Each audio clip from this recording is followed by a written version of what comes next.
Sisian hakawe kasni marwe piyay talinti nga patakali ngayay dhorhor nga budi api hakaste balalait hakaporba nga dangwan siyang swari hakaminsim ngamut ngakot idi api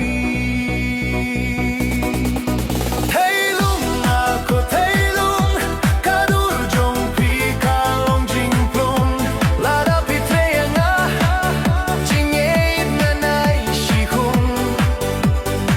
tangping asuk mensien tailung pilong ka jingjit jong ahi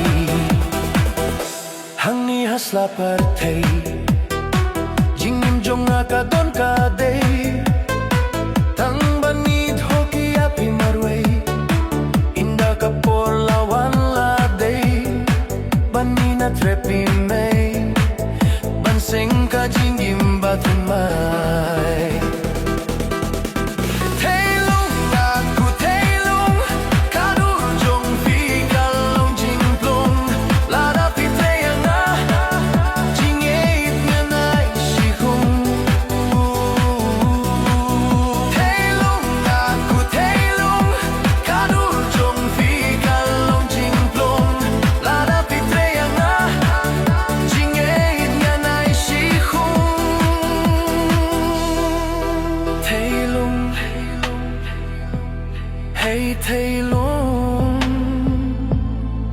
Shikintin ya pingan kren lada pim snguay Ngalakloy banyait marway Shijur yang ila bukir pang da uplay Bangan ting shen ya kalaway Bad nginim haka jingsuk Hang ne hasla biarte